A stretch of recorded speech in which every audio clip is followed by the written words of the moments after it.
किसका? प्रभु का। प्रभु का पावन नाम। जय गुरुदेव। प्रेम से बोले जय गुरुदेव। प्रार्थना जय गुरुदेव। जय गुरुदेव। मेरे प्यारे गुरु दाता रे मंगता द्वारे खड़ा। मेरे प्यारे गुरु दाता रे मंगता द्वारे खड़ा। मैं रहा पुकारे पुकार में हर कर देखो जरा।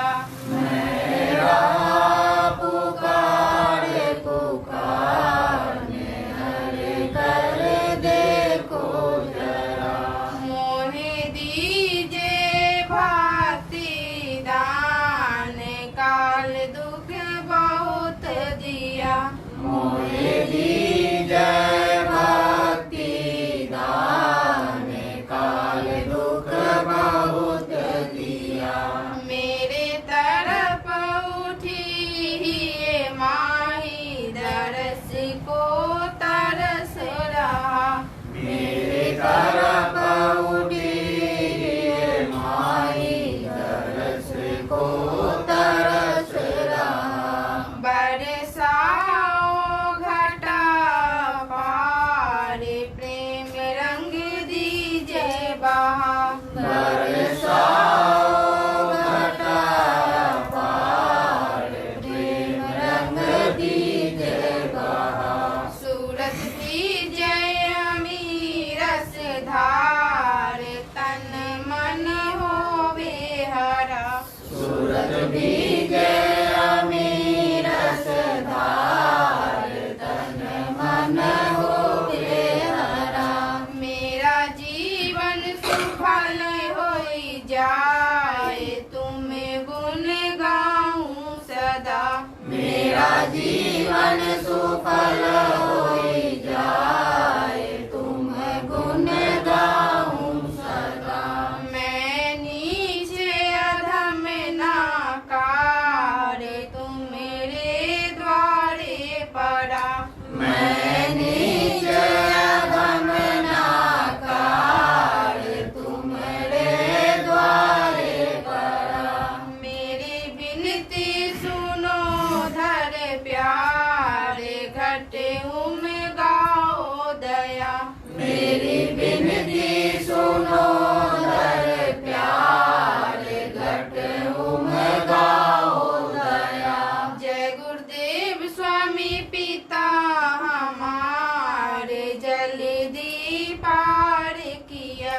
जय गुरुदेव स्वामी पिता हमारे जल्दी पार किया। जय गुरुदेव स्वामी पिता हमारे जल्दी पार करो। जय गुरुदेव स्वामी पिता हमारे जल्दी पार करो। मेरे प्यारे गुरु दाता रे मंगता द्वार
पर बैठे।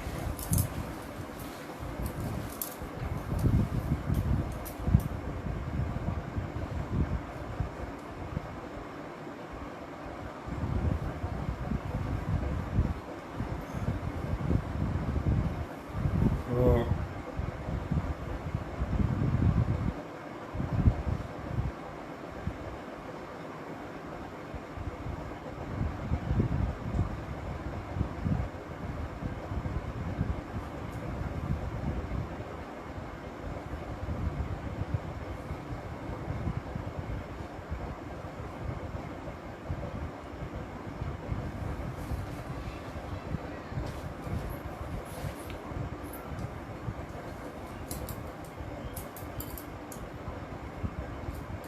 जय गुरुदेव।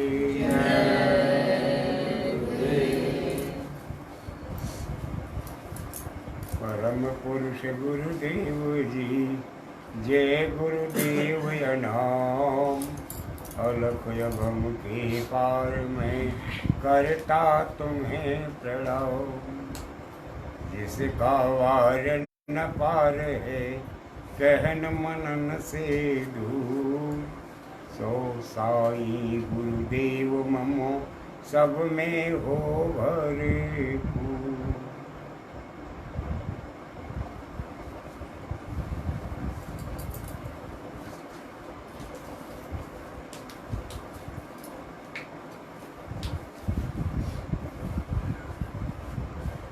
प्रातः स्मरणीय शब्द रूप में सर्वत्र विराजमान पूज्य स्वामी जी महाराज, धर्म प्रेमी परमार्थ प्रेमी भाइयों बहनों व बच्चों, ये संसार जिसे आप देख रहे हो एक प्रेम की पाठशाला है। इसको कहते हैं इश्क की मख्तब। और इसकी शान क्या है? मख्तबे इश्क की ये शान निराली पाया, जिसने सबक याद किया फिर न वो छुट्टी पाया। आप इस प्रेम की पाठशाला में जब प्रवेश करोगे, जब तक माँ के उदर में हो तो ज्ञान ही नहीं है कि हम कहाँ हैं, कहाँ से आए। होश ही जाता रहा। और जब बाहर निकले हमारी आंखें बूझी बूझी, लोगों ने बदन को साफ किया, आँख खोली, लोगों के अंदर बिजली कौंध गई कि बहुत ही सुंदर बच्चा। फिर देखते हैं कि ये स्त्री अंश है या पुरुष अंश। उसके बाद तो फिर प्रेम का वार पार नहीं। प्रेम शुरू, प्रेम की लियाकत, प्रेम का तौर तरीका, प्रेम का स्वरूप भले भिन्न हुआ, लेकिन उसकी शुरुआत हो गई कि ये मम्मी हैं, पापा हैं, ये भाई हैं, बहनें हैं, ये हैं, वो हैं। ये प्रेम, ये संसार पूरा प्रेम की पाठशाला है। अब ये है कि आपने पाठशाले में प्रवेश पाने के बाद कितनी पढ़ाई की आपकी सोच पर निर्भर करता है। इसके भी दो स्वरूप हैं, एक जिस्मानी और एक रूहानी। एक शारीरिक प्रेम, एक आत्मिक प्रेम। शारीरिक प्रेम उनसे हुआ जिनको हमने दो आंखों से देखा, जिनका नाम है। अगर नाम है तो उनका रूप है, रूप है तो उनके रहने का मुकाम है, स्थान है, और उनकी आवाज़ है। जिनको हमने देखा, जिनसे हमने प्रेम करना शुरू किया, उनका टेलीफोन नंबर भी लिया, बात भी करने लगे, प्रेम भी करने लगे, मिलने जुलने लगे। ये प्रेम का सिला शुरू हुआ। लेकिन वो जो परम प्रभु है जो सबसे ऊपर है, उसका कोई नाम ही नहीं है, वो अनामी है। तो उसकी कला का नकल नीचे के लोगों ने किया। जो नीचे विराजमान है, गोस्वामी जी महाराज ने रामचरितमानस में लिखा, तज्ञ कृतज्ञ अज्ञता भंजन, नाम अनेक अनाम निरंजन। कहते हैं आप मेरे उपकार की कीमत मानो या मत मानो। आपको मनुष्य शरीर दिया, शरीर की शोभा दी और अच्छे बुरे कर्मों की सीख दी, सुंदर समाज संसार दिया, तमाम तरह की खूबियाँ दी, तमाम तरह के रौनक चमक धमक दी, यहाँ उजाला भी दिया और अंधेरा भी दिया। दिन में भी आप अपने काम की शोभा दिखा सकते हो और रात में भी चमत्कार दिखाई लेते हैं। मैंने पूरी व्यवस्था दी। अगर आप मेरा एहसान मानोगे तो और न मानो तो दोनों बराबर है। उसको कहते हैं तज्ञ। जो उस मालिक को शुक्राना अदा नहीं करता है उसको कहते हैं तज्ञ।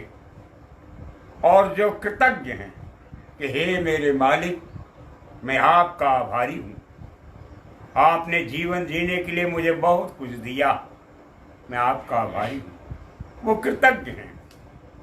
कहा दोनों अज्ञता, मैं उससे अनभिज्ञ रहता हूँ, मैं नहीं जानना चाहता कि तुमने मुझसे मेरा उपकार माना या नहीं माना।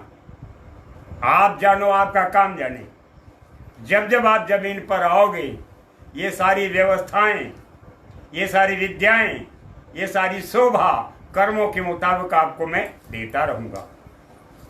मेरे लिए आज्ञता है, मैं जानना नहीं चाहता तुमने अच्छा किया या बुरा किया, मुझको माना या नहीं माना। जाओ आगे, तुम्हारे कर्मों का हिसाब होगा और जब हिसाब होगा तो लिख दिया जाएगा, वहां भुगतो और फिर जाओ, बार बार जाओ, मैं तुझको पूरा लाभ देता ही रहूंगा। तज्ञ कृतज्ञ अज्ञता भंजन, तोड़ देता हूं मैं। जो सारा काम किया तोड़ के फेंक देता, जाओ चलो हटो। अज्ञता भंजन, नाम अनेक अनाम निरंजन। मेरा भी नाम अनेक है, लेकिन मैं फिर भी अनाम हूं, कोई मेरा नाम नहीं है। कुछ लोगों ने कह दिया कि उसको भगवान कहते हैं। भगवान माने सृष्टि का चलाने वाला, उसका नाम भगवान है।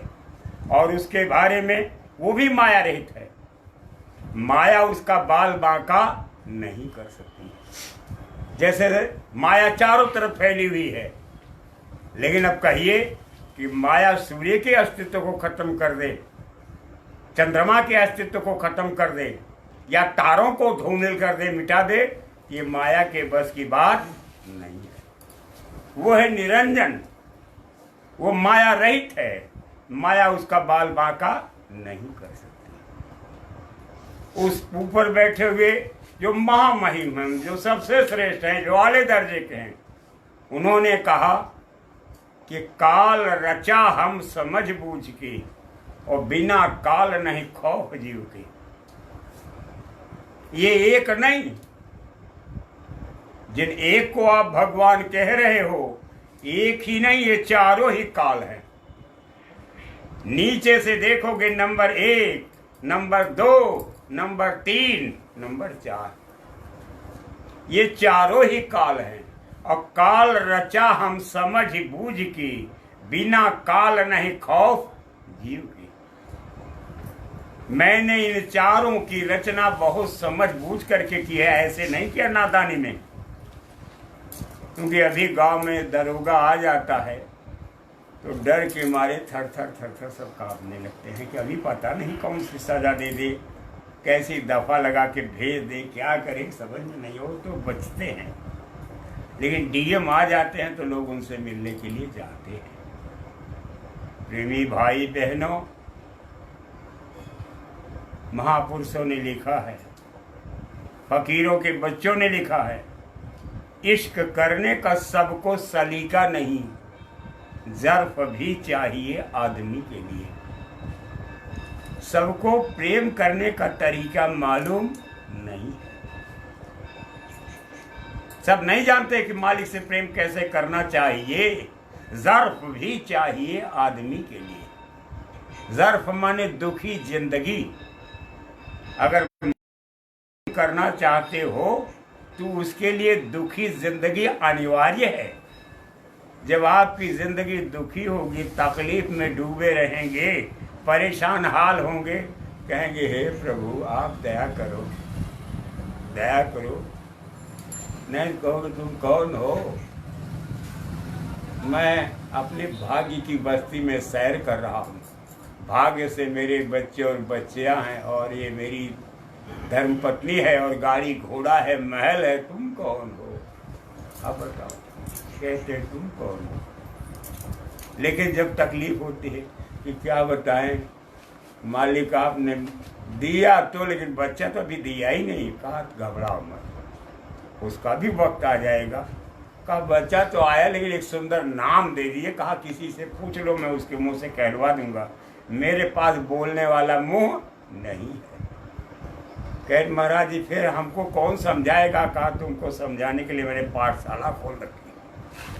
कहने का आशय ये है कि जब तकलीफ होती है तो ऊपर मुंह करके पूछता है आगे, बताइए महाराज जी मैं क्या बोलूं? तकलीफ में पूछता। प्रेमी भाई बहनों, महात्मा महापुरुषों का अवतार इसीलिए होता है।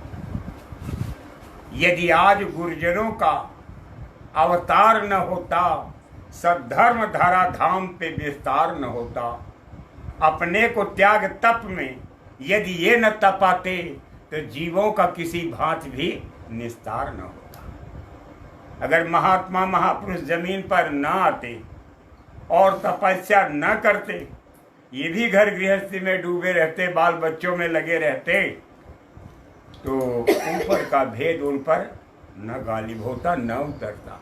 तो आपको होश कैसे आता? आपको बताते क्या?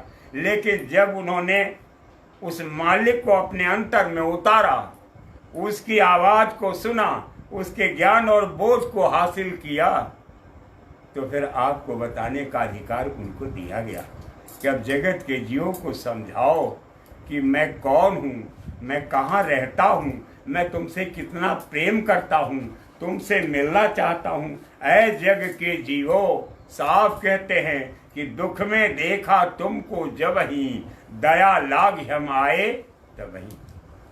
मैंने तुमको दुख में देखा, तकलीफ में देखा, पीड़ा में देखा, तमाम तरह की तकलीफों को लेकर के हैरान और परेशान हो, तो तुम्हारी तकलीफ को देख करके मैं आया। आए तो किस रूप में आए?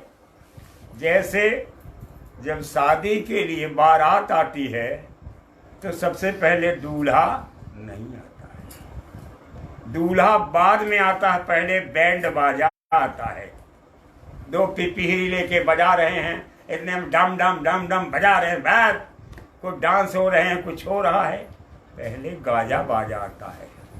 ऐसे ही वो परम प्रभु इस शरीर के अंदर जब आता है तो पहले गाजा बाजा आता है। जब गाजा बाजा आ जाएगा ये अंतःकरण साफ हो जाएगा।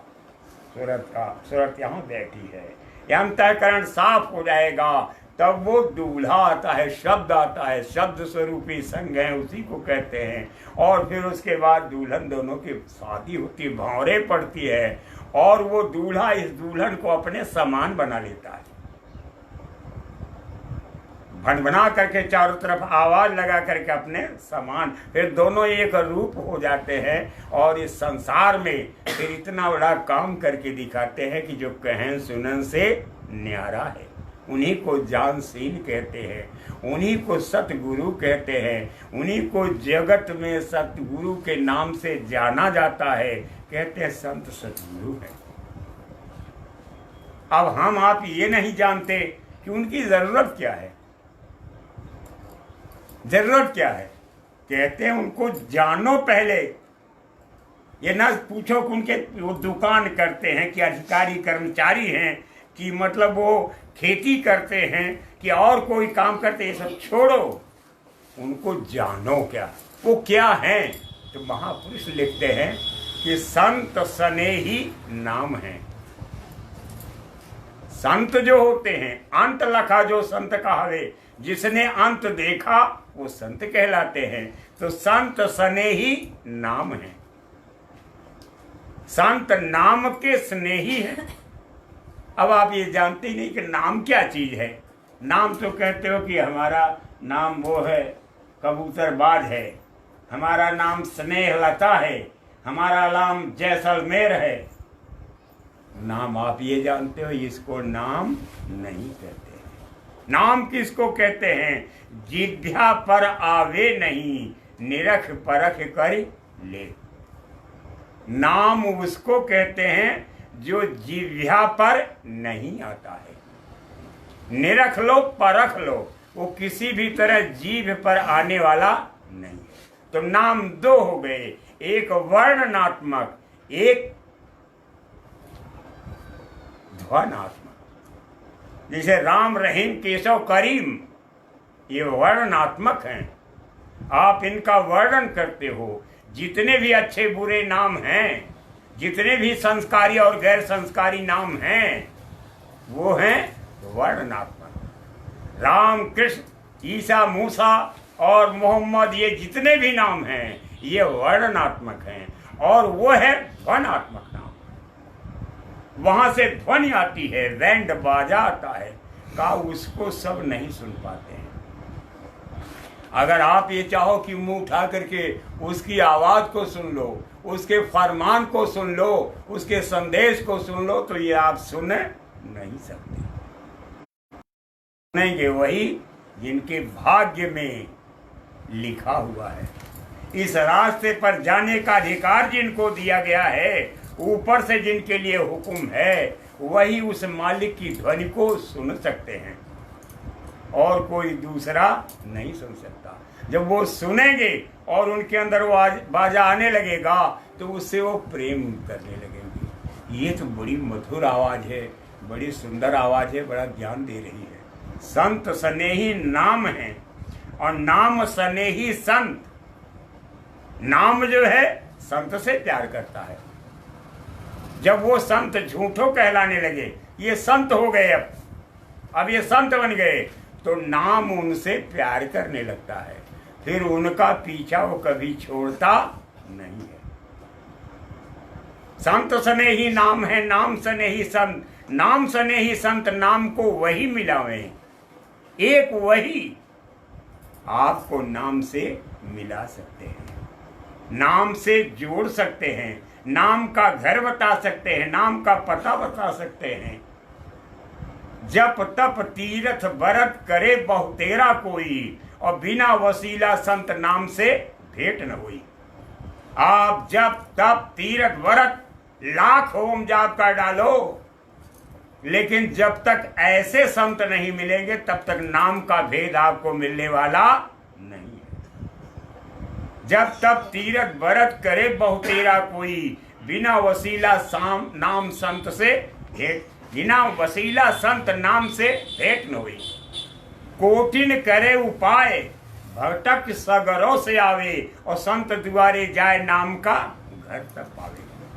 करोड़ों उपाय कर डालो, चारों तरफ से भटक करके चले आओ, लेकिन जब तक संत के दरवाजे पर नहीं जाओगे नाम का भेद नहीं मिलेगा। पलटू यह है प्राण पर आदि से और अंत, संत स्नेही नाम है, नाम स्नेही संत। ये सबके प्राण पर लिखा गया है, प्राण पर लिखा गया है कि इसको संत मिलेंगे, इसको नाम मिलेगा, इसको मालिक का भेद मिलेगा, ये रूह परम धाम जाएगी, तब तो ये सब होगा। और जिनके भाग्य में नहीं लिखा है उनको ये चीज मिलने वाली नहीं है। इसी को कहते हैं धुर लेख, ऊपर का लाभ जिसके भाग्य में टाका गया है, दुर्लेख, वो सूरज संत के पास जाएगी, गुरु के पास जाएगी, नामदान उसको मिलेगा और वो भजन करेगा। और जिसको मिल जाएगा फिर उसका कोई बाल बांका नहीं कर सकता, ये काल भी कुछ नहीं कर सकते। महात्माओं ने कहा होगी फतेह दरगाह तक, खौफो खतर की जा नहीं, सीधे चले जाना वहां मुर्शिद ने ये फतवा दिया। मुर्शिद ने ये फतवा दे दिया है, उसी को फतवा कहते हैं, परमिट, लाइसेंस।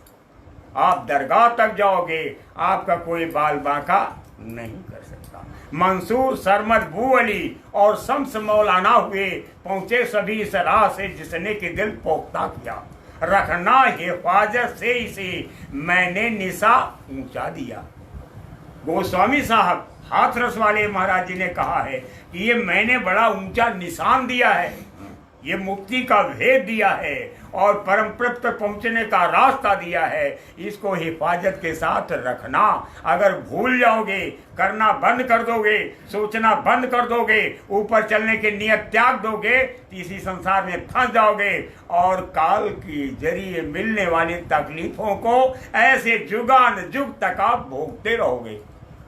कभी अच्छा नाम आएगा तो अच्छा कहलाओगे कि फला साहब, और कभी बुरा आएगा, बुरा वक्त आ जाएगा, नाम तो बहुत सुंदर होगा, कहेंगे चोर है। नाम बहुत सुंदर, उस नाम को लोग दबा देंगे, कहेंगे चोर है, ये जो है इधर उधर झांकता ताकता है और ये करता है वो करता है। अब बताओ, वहां आपका काम ही नाम बन गया।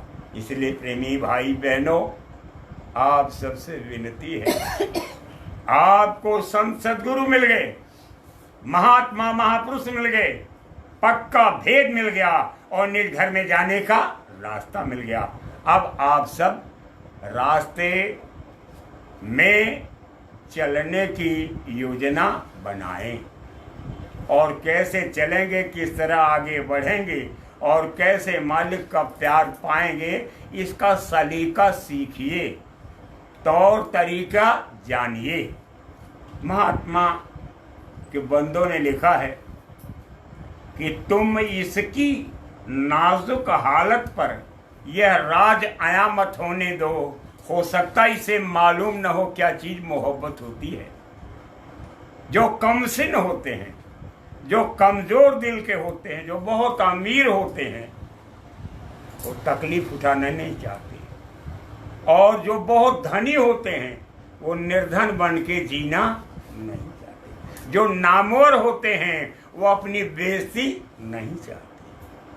कहते हैं कि तुम इसकी नाजुक हालत पर ये राज आयामत होने दो, हो सकता इसे मालूम न हो क्या चीज मोहब्बत होती है। क्योंकि मोहब्बत में इन चीजों का गिला शिकवा खत्म हो जाता है। खत्म क्या हो जाता है कि पुरजे पुरजे उड़े अन्न बिन बस्तर पानी, इतने पे ठहराए सोई महबूब बखानी। का पुरजे पुरजे इसको एकदम उड़ा देते हैं, अन्न नहीं मिलता, और मिल भी गया तो खाने नहीं देते, और खाने देते हैं कहते बस अब इससे ज्यादा नहीं खा सकते। अब बताओ, अन्न बिन बस्तर पानी, कपड़ा पहनने नहीं कहें पहनो तो फटा पहनो, पैसा है तो क्या, पैसा दूसरे काम में लगा, पहले फटा पहनो। और पानी का, बहुत पानी क्यों पीते हो, थोड़ा पानी पियो, शीतल पानी पियोगे ज़्यादा पियोगे, थोड़ा गर्म पानी पियो कम पियोगे, किसी तरह जिंदगी के दिन काटो। ये है पुरजे पुरजे उड़े अन्न बिन वस्त्र पानी, इतने पे ठहराए सोई महबूब बखानी। इतने पर ही कहता महाराज जी मैं पढ़ूंगा जरूर, चाहे स्कूल में नल हो चाहे न हो, लेटरिन बाथरूम हो चाहे न हो, चाहे हमको कुछ मिले चाहे न मिले, और यहाँ तो तमाम तरह की सुविधा दी जा रही है कि आप जगत में बड़े बड़े शंकराचार्य बन कर के उठो और निकलो।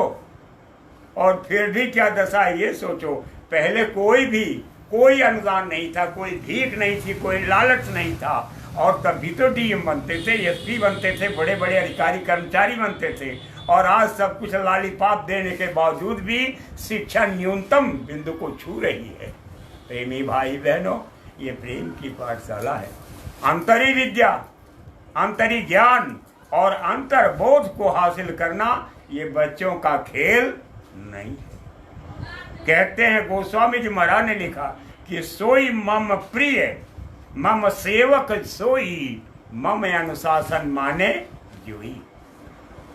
वो मेरा प्रिय है और मेरा सेवक वही है जो मेरे आदेश को स्वीकार करता है। यही है सदगुरु का आदेश। चारों तरफ भटकते रहो, लेकिन इस भटकने से, तमाम तरह की तकलीफ पाने से मालिक मिलने वाला नहीं है। जब सदगुरु के पास चले जाओगे और उसके आदेश का पालन करोगे, आदेश के अंतर्गत छाया में रहोगे, तो वो शब्द जो है आपको महबूब बना लेगा। जैसे पथ के पीछे पीछे पत्नी चलती है, वैसे आपके पीछे पीछे शब्द चलेगा और मालिक आपकी सेवकाई करेगा, मालिक आपकी सेवा करेगा। शब्द में बैठ करके आगे भी वही होगा, पीछे भी वही होगा और फिर चारों तरफ वही होगा। आपकी संभाल निरंतर जारी रहेगी। तब जब गौर के साथ सुनिए, देखिए नित्य जो है नूतन विषय लोगों के सामने रखा जा रहा है। जो भी लोग दूर दराज से सत्संग सुन रहे हैं, वो अन्य दिनों का भी सत्संग महीनों से चल रहा है, सुनेंगे। हर दिन भिन्न भिन्न कहानी और भिन्न भिन्न बातें है। जितना ही आप सुनोगे गंभीरता के साथ, उतना ही विवेक आपके अंदर बढ़ता चला जाएगा। सबसे अपील है कब आप गौर के साथ परम प्रभु के वचन को सुने। बोलिए जय गुरुदेव।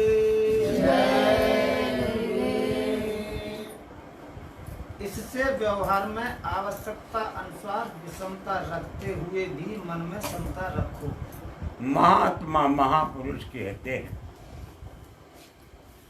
व्यवहार में विषमता। आपका व्यवहार, जैसे तनख्वाह लेके आते हो तो 100, 200, 500 रुपये, वृद्ध हैं तो या 1000, 2000 रुपये अपने पिता को दे देते हैं कि पिताजी आपकी ज़रूरत के लिए, कहा कोई ज़रूरत पड़ जाएगी, कहीं कुछ खर्च करना है।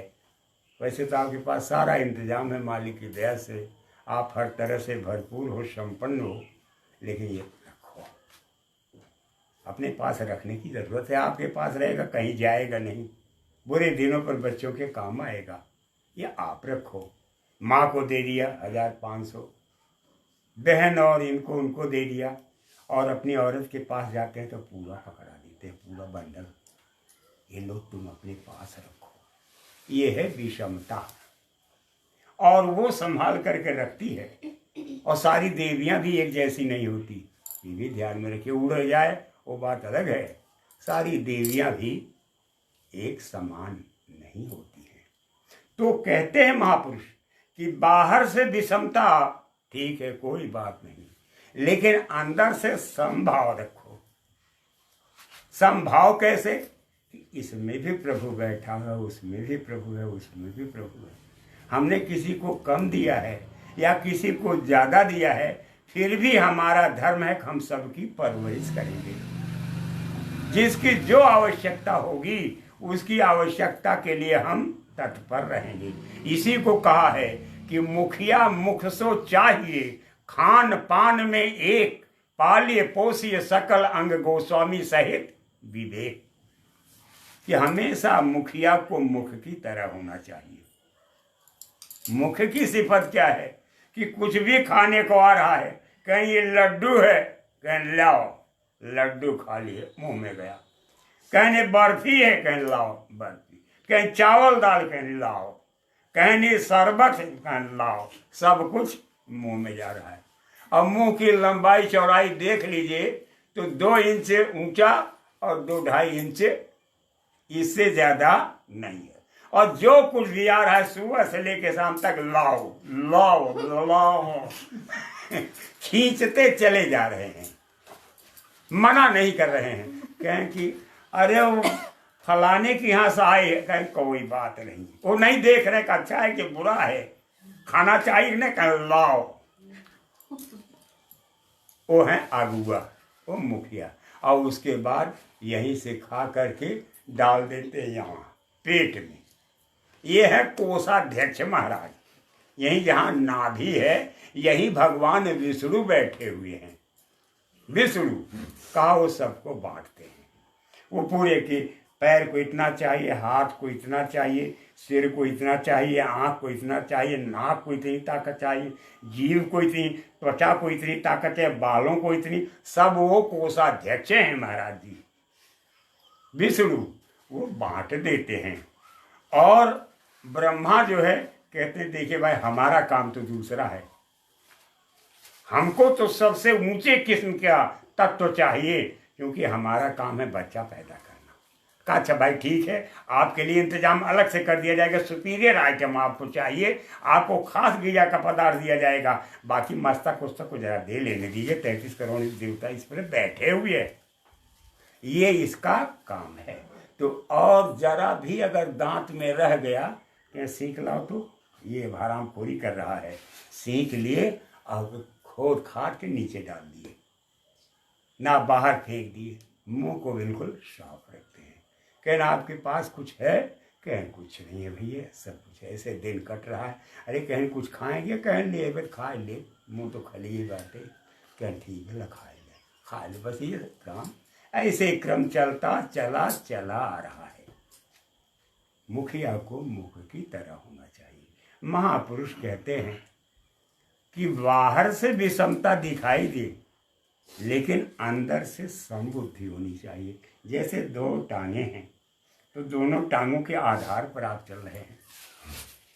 अगर एक टांग में लकवा मार गया तो परेशान हो जाओगे। दो भुजाएं हैं, दोनों भुजाओं को संभाल के लेके चल रहे हो।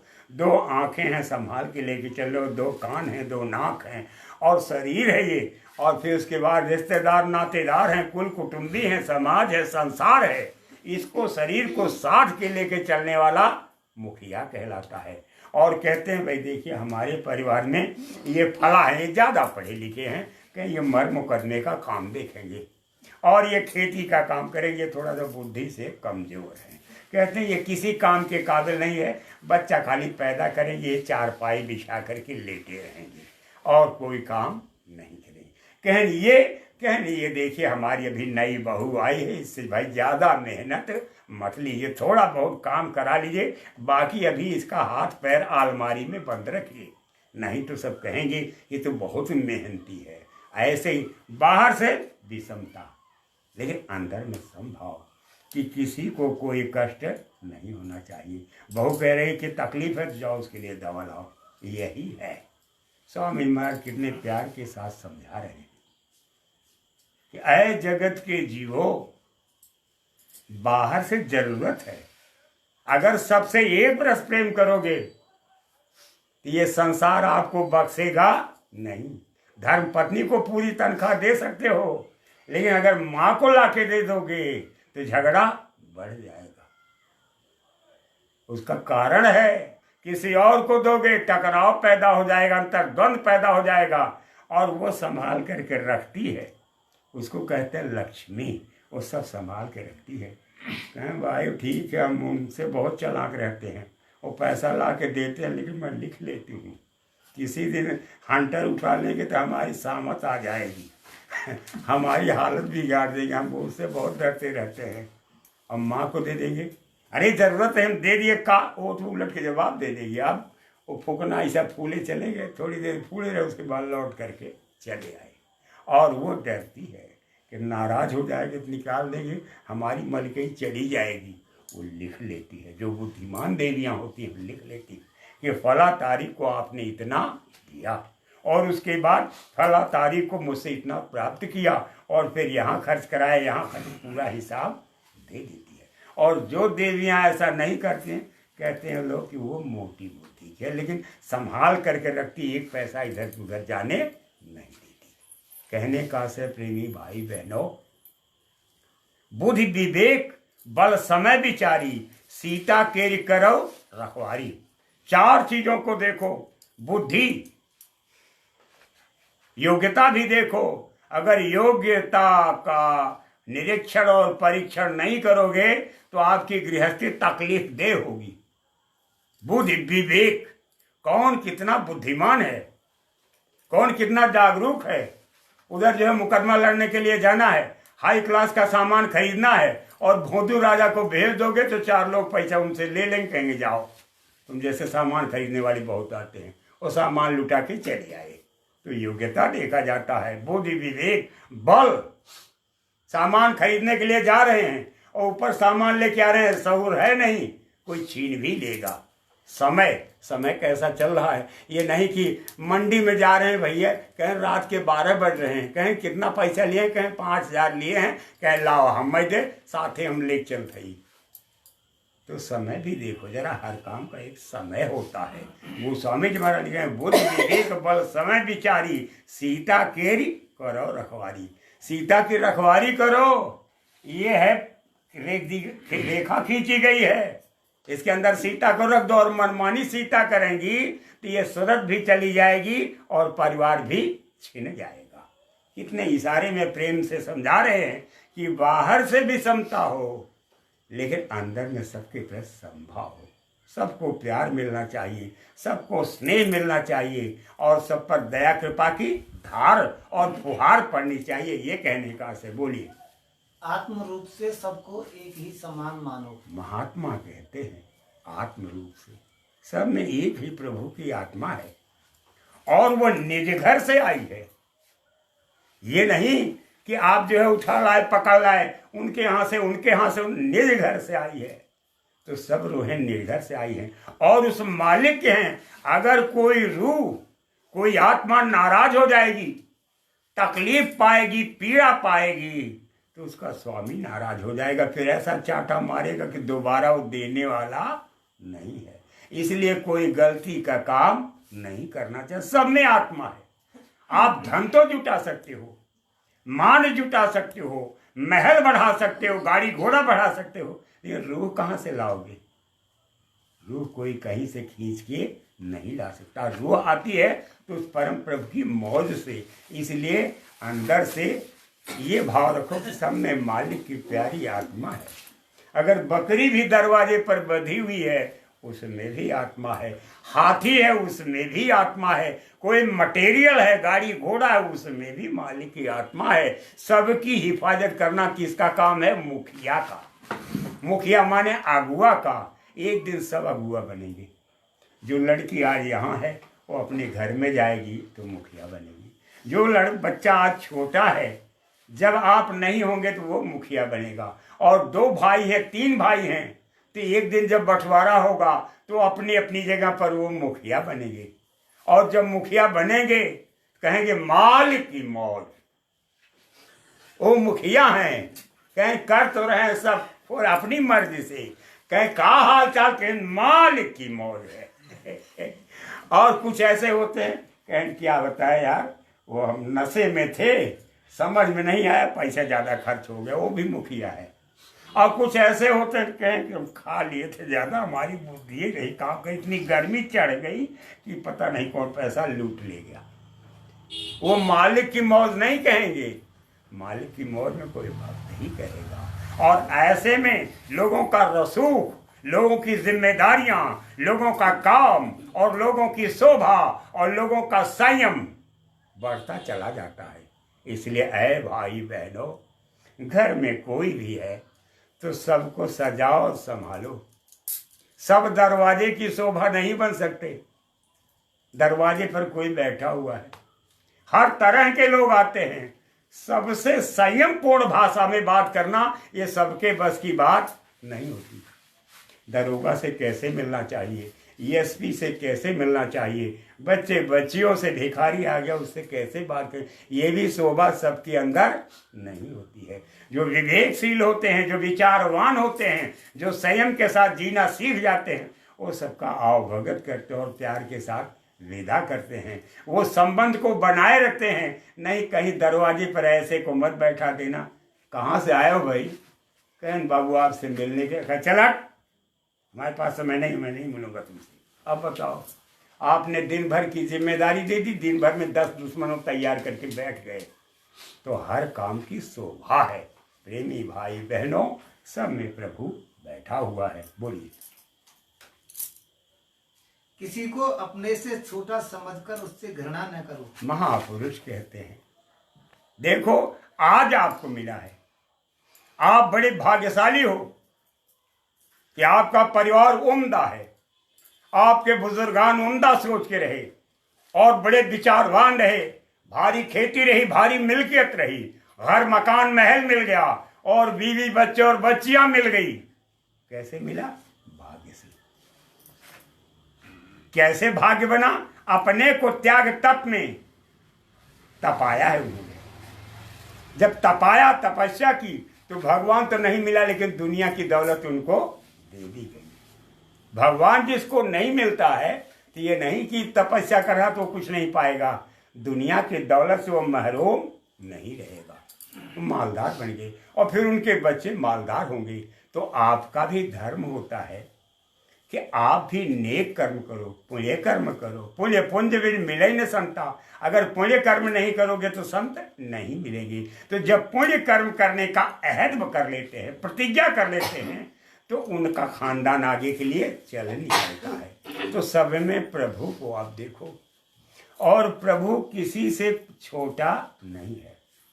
वो आपका महल नहीं मांग रहा है, वो आपसे मकान नहीं मांग रहा है, गाड़ी घोड़ा नहीं मांग रहा है, बच्चे बच्ची नहीं मांग रहा। बच्चे बच्ची भी मांगने वाले जमीन पर आए। जैसे विश्वामित्र महाराज दशरथ के पास गए, कहा यदि आज विश्व से कहता मैं चल देते छोड़ गरुड़ वाहन, शंकर से आज अगर कहता हिल जाता उनका भी आसन। मैंने तुझसे भिक्षा मांगी इसलिए तुझे संताप हुआ, दुख हुआ तुझे भी मुझको भी, इस पुण्य कार्य में पाप हुआ। इतनी जोर से नाराज हो गए कि महाराज दशरथ कांपने लगे। कहा मैंने तो वो भी क्षत्रिय, वो भी क्षत्रिय, लेकिन वो मंगता की स्टेज पर है, वो दाता की स्टेज पर है। कहते मैंने तुमसे भिक्षा मांगी राष्ट्र के काम के लिए, मानवता के लिए, धर्म के लिए, अध्यात्म के लिए और जगत की आत्माओं के हित के लिए। जैसे स्वामी महाराज ने आवाज लगाई, एक बेटा हमें दान दे दीजिए, नाम रोशन जहां में अपना कर लीजिए। एक एक बेटे की अपील की थी। ये सब बातें हम लोगों को मालूम है, आपको नहीं मालूम। तो ऐसे ही वो मंगता बन करके आता और दाता उनको फटकारते, तुमने निक नहीं क्यों कहा? महाराज जी बच्चे नादान थे, हमने कहा ये बच्चे कायदे से सेवा नहीं करेंगे, हम जो है गजबल के साथ चलेंगे और आपकी सेवा करेंगे।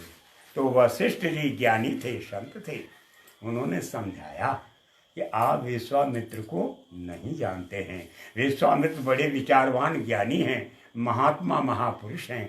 आप बच्चों को दे दीजिए, हर तरह से आपके बच्चों को योग्य बनाएंगे और योग्य बना करके बहुत कुछ सिखा करके वो भेजेंगे। ऐसे नहीं, अंत में ले भी गए तो ताड़का बद, इनका बद, उनका बद सिखाया और तमाम तरह की विद्या और ज्ञान और इल्म दिया और उसके बाद जोड़े के साथ उनको भेजा। खैर तो देखो दुल्हन के साथ आ गए। कभी भी महात्मा महापुरुषों से जुड़ने वाला बच्चा हानि को नहीं प्राप्त करता है।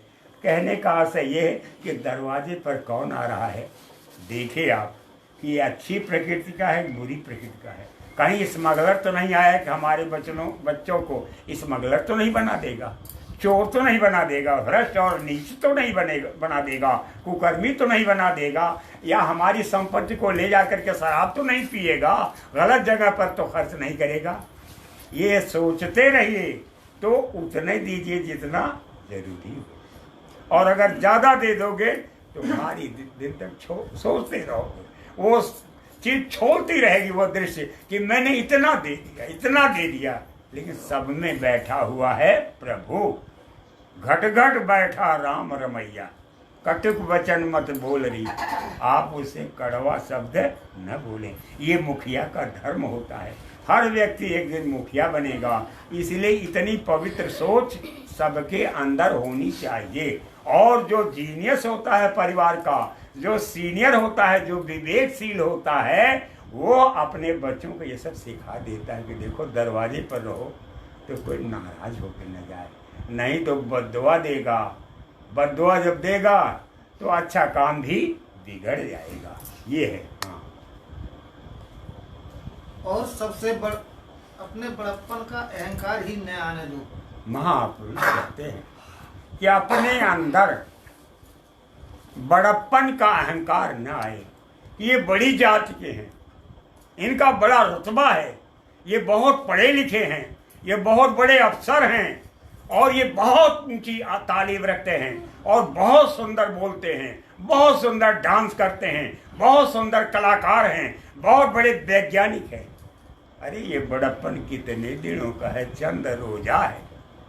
एक दिन सारा बड़प्पन, सारा अहंकार, गरूर और गुमान का ये चोंगा जो लपेट रखा है आपने, ये उतर जाएगा ये स्थूल शरीर के साथ। ये शरीर यही रह जाएगा और इसको लोग जला करके राख कर देंगे। इसके अंदर लिंग शरीर है।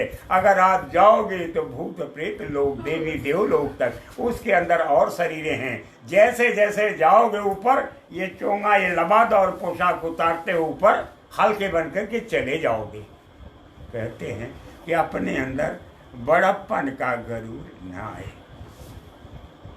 मैं बराबर अपनी आदत बता रहा हूं कि सुबह उठता था तो झाड़ू लगाता था। दरवाजे के पहले सबके घर सब करते थे, परंपरा थी।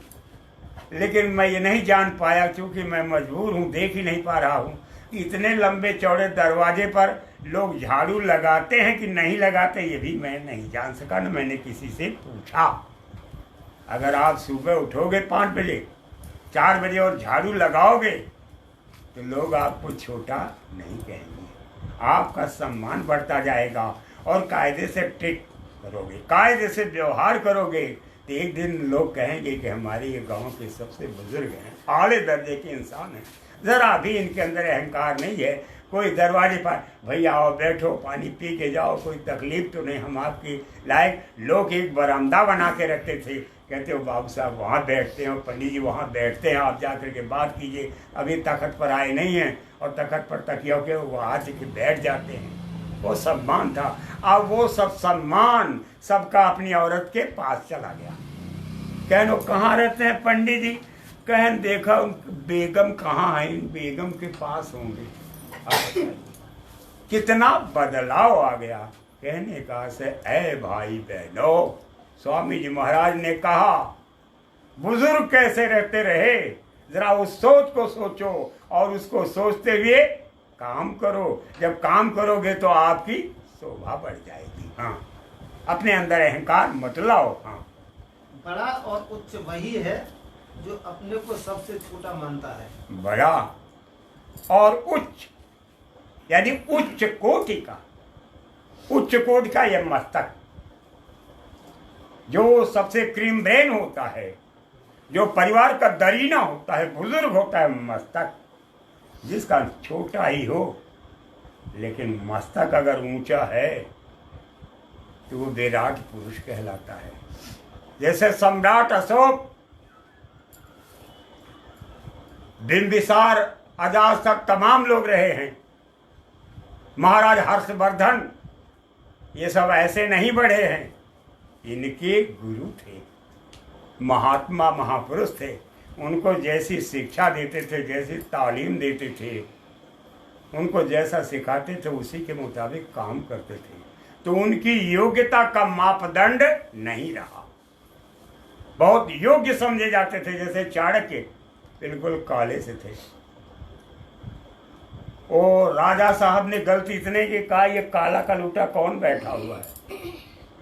आए बैठने के लिए, सब तो उठ के खड़े हो गए और उनको प्रधान जो है, प्रधान पुरोहित बनाया गया था, तो उनको अपमान लगा, कहा ये काला कलूटा कौन बैठा हुआ है।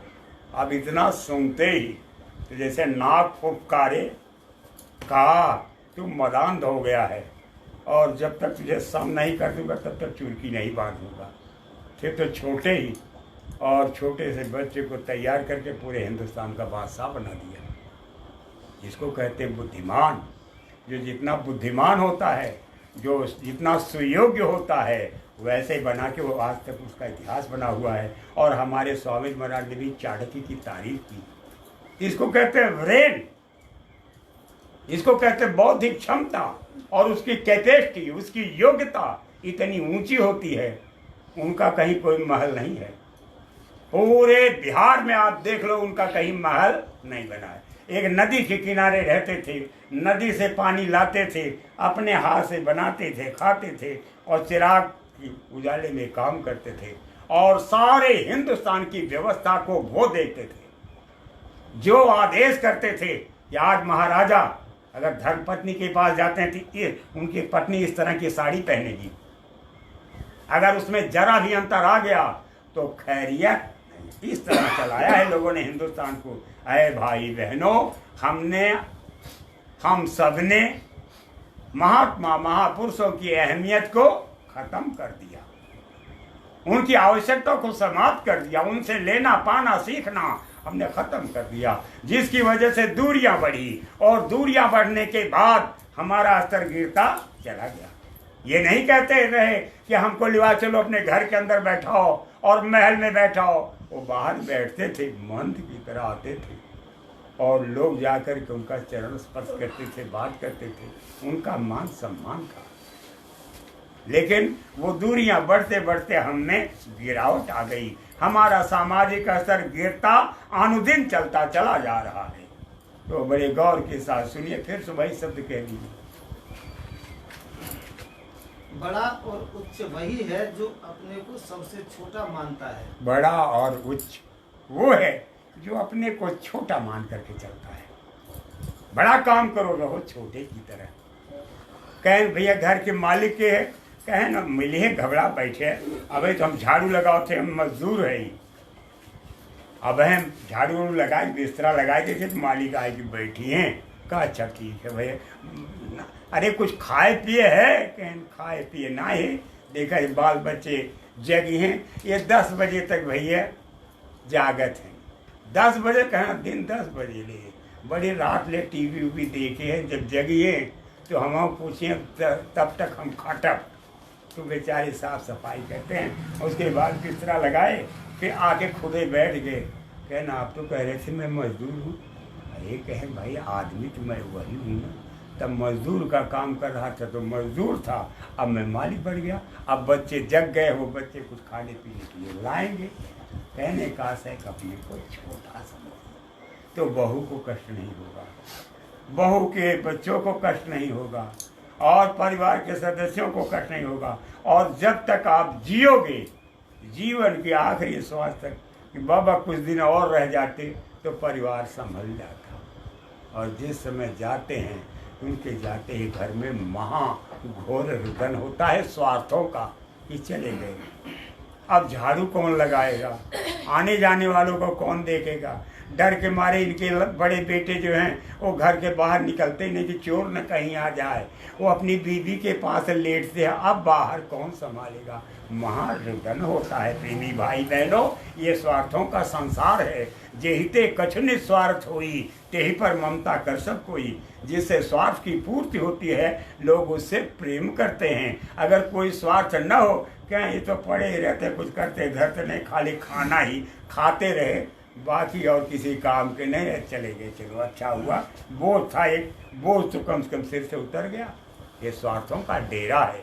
गौर के साथ सुनिए, इस मंत्र को सदा याद करते रहो। इस मंत्र को कि नानक नन्हा हुए रहो जो घासन में दूब, और घास सब जल गई दूब खूब की खूब।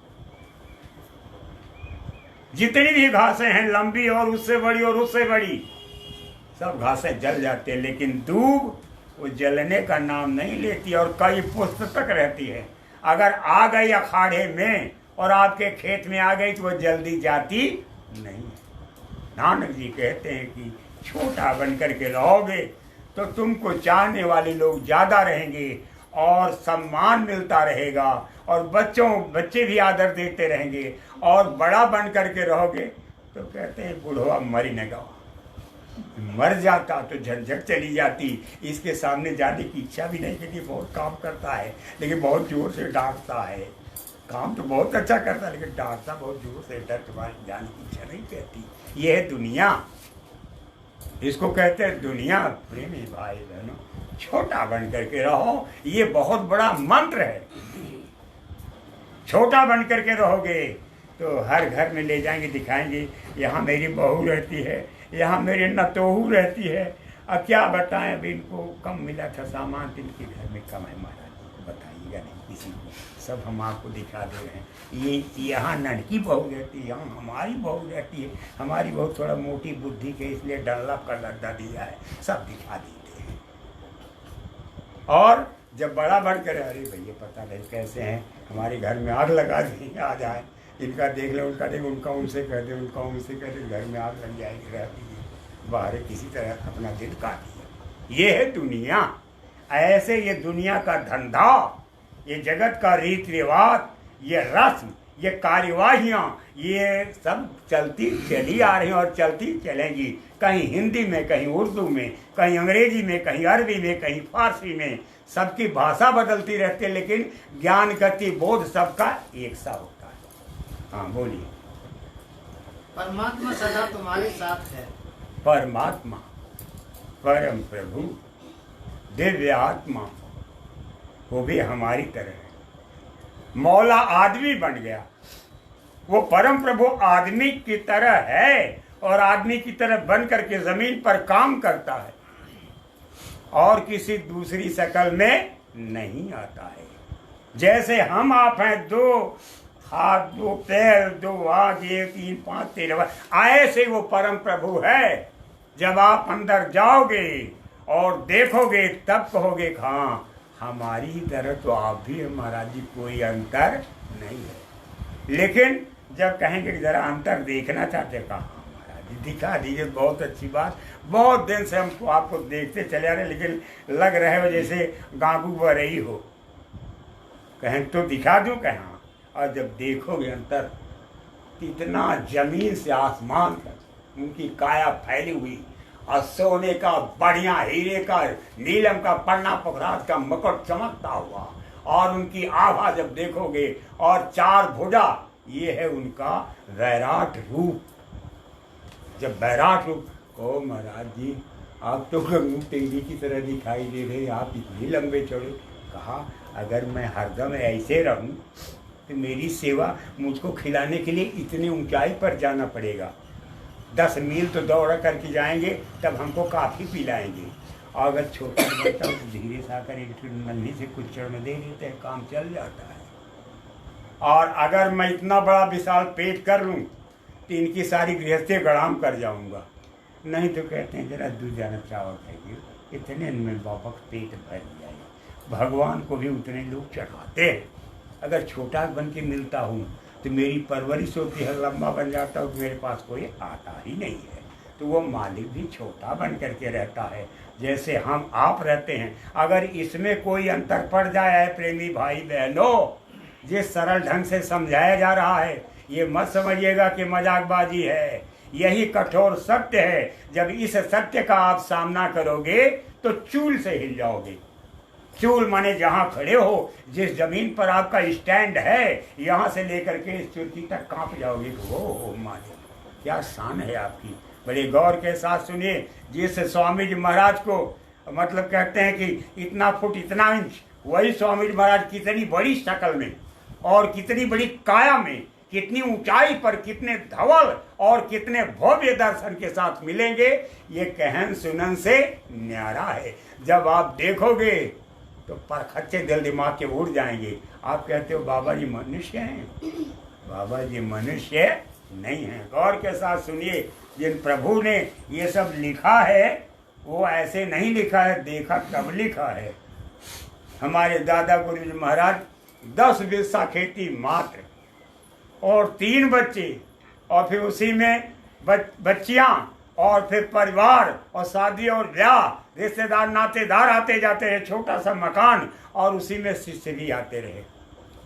उसी में सबको रोटी दाल जो अट जाता थे खिलाते पिलाते थे, कोई नाराज होके नहीं जाता था। सोचिए 10 बिस्सा खेती मात्र थी, मात्र 10 बिस्सा खेती, और छोटा सा कमरा। जिन लोगों ने जाके देखा है उनसे आप पूछिए, सारी गृहस्थी उसी। अगर वो चाहते तो लक्ष्मी उनके यहाँ आंगन बुहार थी, और इतना बड़ा महल खड़ा कर जाते जिसका कोई हद नहीं। वहीं आप जाके देखेंगे एक पंडित जी का मकान, इतना विशाल मकान उस जमाने में, जबकि पक्का मकान लोगों जमींदार साहब कहलाते थे। आज जमींदार साहब के यहाँ कहीं चिराग नहीं जल रहा है, न कोई झाड़ू लगाने वाला है, न कोई डर के मारा उसे मकान में जाता ही नहीं। सोचिए वक्त की बात। और वहाँ जहाँ हमारे दादा गुरु महाराज रहते, आज भी चिराग जलता है और लोग वहाँ आते जाते हैं। हाँ हमारे बुजुर्गान महात्मा जी रहे यहाँ। प्रेमी भाई बहनों, छोटा बन करके रहो, छोटे में मालिक की ताकत आएगी, आप प्रभु को पालोगे और बड़ा बन जाओगे। अहंकार आपके अंदर होगा तो आप मालिक से महरूम हो जाओगे, वंचित हो जाओगे। बड़े गौर के साथ एक एक शब्द सुनिए, ज़रा भी मजाक के लहजे में, सरल जुबान है लेकिन ज़रा भी इसको कहते हैं रंग पॉइंट नहीं है। इसी बात को अगर उर्दू में कहते भाई उर्दू के बहुत बड़े जानकार, अंग्रेजी में बोलता, अंग्रेजी के बहुत बड़े जानकार, संस्कृत में कहता तो कहते हैं ये बड़े विद्वान हैं। आपको सरलतम शब्दों में, बहुत सीधे साधे शब्दों में, जैसे स्वामी महाराज ने लिखा है वैसे आईने में दिखा दिया जा रहा है। आप इसे गौर के साथ सुनिए। बोलो जय गुरुदेव। जय गुरुदेव। ये समय समाप्त हो गया। कल पुनः सायं 6 बजे मिलेंगे। प्रेमी भाई बहनों, मन वचन कर्म से अगर कोई गलती हुई हो तो आप सब क्षमा करेंगे। जोर लगा ले अहले जमाने, कब तक जोर लगाएगा, जग में जय गुरुदेव का झंडा लहर लहर लहराएगा। जय गुरुदेव।